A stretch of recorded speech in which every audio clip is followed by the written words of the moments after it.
வணக்கம், சுமதி சமையல். இன்றைக்கி நான் வாழைப்பூ சாம்பார் செய்ய போகிறேன். அது தோசையோட, சப்பாத்தியோட, இட்லியோட, சாப்பாட்டோட வச்சு சாப்பிட்றதுக்கு ரொம்ப நல்லாயிருக்கும். அது ரொம்ப ஹெல்த்தியானதும் கூட. அது எப்படி செய்கிறதுனா நம்ம வீடியோக்குள்ளே போய் பார்க்கலாம் வாங்க. வாழைப்பூ சாம்பார் வைக்க போகிறோம். அதை வாழைப்பூவை நல்லா க்ளீன் பண்ணிவிட்டு கட் பண்ணி எடுத்து வச்சுருக்கேன் கழுவி. இதை இப்போ குக்கரில் சேர்த்துக்கலாம். இந்த வாழைப்பூ க்ளீன் பண்ணி கட் பண்ணுறதெல்லாம் முன்னாடியே நான் வீடியோவில் போட்டிருக்கேன்ப்பா. அதெல்லாம் லிங்க் கொடுக்குறேன். அதில் போய் நீங்கள் எல்லாம் பார்த்துக்கங்க. வேக வைக்கல, அப்படியே பச்சையாகவே கட் பண்ணதோடு கழுவிட்டு குக்கரில் போட்டிருக்கேன். பூண்டு பல் பெரிய பல்லாக இருக்குப்பா, அதில் ஒரு 5 பல் உரித்து வச்சுருக்கேன். அதை உரித்து கழுவிட்டேன், அதையும் போட்டுக்கங்க. அதோட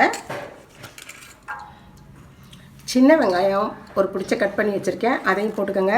எத்தனை வாழைப்பூ வச்சுருக்கீங்களோ அதுக்கு தகுந்த மாதிரி நீங்கள் வெங்காயம் போட்டுக்கோங்க. நான் ஒரு 2 பிடிச்ச போட்டுக்கிறேன். ஒரு 20-25 வெங்காயம் இருக்கும்ப்பா. அது நான் 2 வாழைப்பூ போட்டேன், அதனால் ஒரு 2 பிடிச்ச வெங்காயம் போட்டிருக்கேன். 25 வெங்காயத்துக்கு மேலே போட்டிருக்கேன். நீங்கள் எவ்வளோ போடுறீங்களோ அதுக்கு தகுந்த மாதிரி போட்டுக்கோங்க. தக்காளி 2 தக்காளி போட்டு கட் பண்ணி போட்டுக்கோங்க. நான் கழுவி கட் பண்ணிகிட்ருக்கேன்.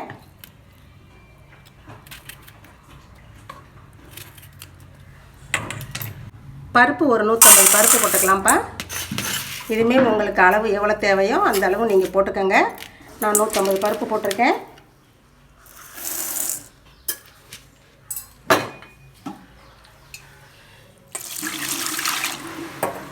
இதையும் நல்லா கழுவி வாழைப்பூவோடையும் ஒன்றா போட்டு வேக வச்சுக்குவோம்.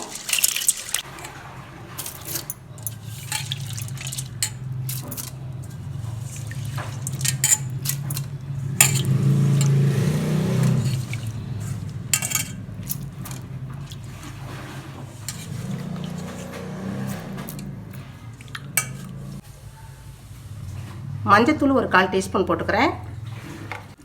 தண்ணி ஊற்றிக்கலாம். இந்த வாழைப்பூ இருக்கிற அளவுக்கு தண்ணி வச்சுக்கோங்கப்பா, ரொம்ப தண்ணி வைக்க வேண்டாம். இந்த அளவு இருக்கட்டும். ஒரு 3 விசில் விட்டு இறக்கி வச்சுக்குவோம். பருப்பு வாழைப்பூ வெந்துட்டு இருக்க நேரத்தில் இதுக்கு ஒரு மசாலா அரைச்சிட்டு வந்துடுவோம். தேங்காவும் சோம்பு ஒரு 2 ஸ்பூன் வச்சுக்கோங்க. தேங்காய் ஒரு முடியில் பாதி எடுத்துக்கோங்க, ரொம்ப வேண்டாம் தேங்காய். ஆனால் தேங்காய் கண்டிப்பாக வைங்க. சோம்பு இதே மாதிரியே 2 ஸ்பூன் வச்சுக்கோங்க. சாரி, உங்களுக்கு எவ்வளோ அளவு எத்தனை வாழைப்பூ போடுறீங்களோ அதுக்கு தகுந்த மாதிரி வச்சுக்கோங்க. சோம்பு நிறைய வச்சா ஆனால் நல்லாயிருக்கும். இது 2ஐயும் கொட்டி மிக்ஸி ஜாரில் கொட்டி அரைச்சிட்டு வந்துடுவோம். தேங்காய் அரைச்சி எடுத்துகிட்டு வந்திருக்கேன். அது ஒரு ஓரமாக இருக்கட்டும். 3 விசில் விட்டு இறக்கியாச்சு.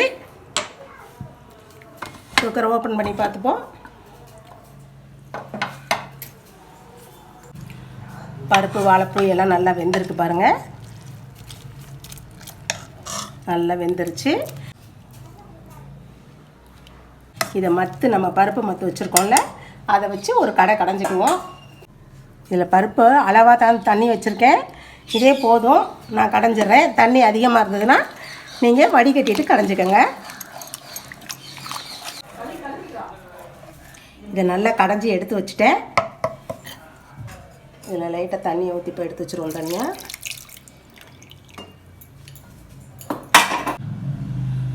ஒரு 1.5 ஸ்பூன் மிளகாத்தூள், குழம்பு மிளகாத்தூள் போட்டுக்கோங்க.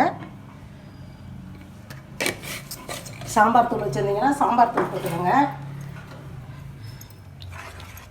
நல்லா கலக்கிக்குவோம். ரொம்பலாம் கடைஞ்சி ரொம்ப நைஸாக கடையணுலாம் அவசியம் இல்லை. இது மாதிரி 1-2 கடைஞ்சிக்கோங்க. புளி சும்மா நெல்லிக்காய் சைஸு புளி, அதையும் நல்லா கரைச்சி ஊற்றி வச்சுக்குவோம். இப்போயே ஒன்றா ஊற்றிடலாம்.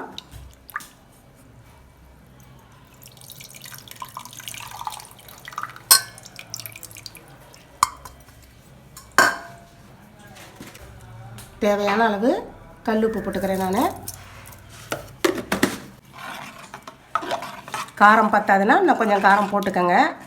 அவங்கவுங்களுக்கு எவ்வளோ காரம் தேவையோ சாம்பார் தூள் போட்டாலும் சரி, குழம்பு மிளகாத்தூள் போட்டாலும் சரி போட்டுக்கோங்க.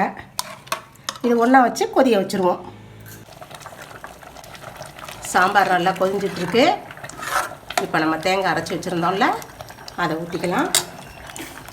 நான் மிளகாத்தூள் எங்கள் ஸ்பூன் நல்ல பெரிய ஸ்பூனு, அதனால் நான் 1.5 ஸ்பூன் போட்டேன். நீங்கள் சின்ன ஸ்பூனாக இருந்ததுன்னா 2 ஸ்பூன் 2.5 ஸ்பூன் கூட போட்டுக்கலாம். அதான் அவங்கவுங்க அளவு எவ்வளவோ அதுக்கு தகுந்த மாதிரி போட்டுக்கோங்க. காரம் வேணும், சாம்பார் தூளும் ஒவ்வொருத்தவங்க ரொம்ப காரமாக வச்சுருப்பீங்க, ஒவ்வொருத்த கொஞ்சமாக காரம் போட்டிருப்பீங்க. அதனால் காரம் வந்து உங்களுக்கு தகுந்த மாதிரி போட்டுக்கோங்க. தேங்காய் அரைச்சி வச்சுருந்தோம்ல, அதை போட்டுக்கலாம். தண்ணி கொஞ்சம் ஊற்றிக்குவோம். சாம்பாரும் அதே மாதிரி அவங்கவுங்க எவ்வளோ திக்காக வேணுமோ அது மாதிரி வச்சுக்கோங்க. நான் இந்த அளவு சாம்பார் வச்சுருக்கேன். இன்னும் கொஞ்சோண்டு தண்ணி ஊற்றிக்கலாம். இந்த அளவு சாம்பார் நான் வச்சுருக்கிறேன். இன்னும் தண்ணியாக வச்சாலும் நல்லா தான் இருக்கும். வாழைப்பூ சாம்பார் இன்னும் நல்லாயிருக்கும். உங்களுக்கு எப்படி தேவையோ அது மாதிரி வச்சுக்கோங்க. இந்த அளவு போதும். ஆனால் உப்பு கொஞ்சம் பார்த்துக்கலாம். இருப்பாரு, உப்பு கொஞ்சம் பத்தாமல் இருக்குது. என்ன கண்ணே? யாரு? சித்தப்பாவா? இந்த வரேன். லைட்டாக கொஞ்சம் உப்பு போட்டுக்கலாம். மஞ்சத்தூள்லாம் நான் முன்னாடியே போட்டு வேக வச்சேன், அதனால் நான் மஞ்சத்தூள் போடலை. ஒரு கொதி வந்ததையும் இறக்கி வச்சுருவோம். வாழைப்பூ சாம்பார் ரெடி ஆகிடும். சாம்பார் கொதிஞ்சதுக்கப்புறம் தாளித்து கொட்டிக்கலாம். சாம்பார் நல்லா கொதிஞ்சிருச்சு. வாழைப்பூ சாம்பார் ரெடி ஆகிடுச்சு. இப்போ இதை தாளித்து கொட்டிக்கலாம். ஸ்டவ்வில் கடாயை வச்சுட்டேன். எண்ணெய் ஒரு 1.5 ஸ்பூன் ஊற்றிக்கலாம். எண்ணெய் காஞ்சிருச்சு. கடுகு நம்பர் போட்டுக்கலாம். ஜீரகம் போட்டால் நல்லா வாசமாக இருக்கும். ஜீரகம் கொஞ்சம் போட்டுக்கலாம். வெங்காயம் கொஞ்சம் கட் பண்ணி வச்சுருக்கேன். வெங்காயம் போட்டுக்கலாம். வெங்காயம் போட்டு வதக்கி செஞ்சோம்னா நல்லா வாசமாக இருக்கும் சாம்பார். அதனால் வெங்காயம் போட்டு வதக்குறேன். வெங்காயம் வதங்கிட்டு இருக்கும்போதே வரமிளகாய் ஒன்று கிள்ளி வச்சுருக்கேன், அதையும் போட்டுக்குவோம். கொஞ்சம் பெருங்காயம் போட்டுக்கலாம்.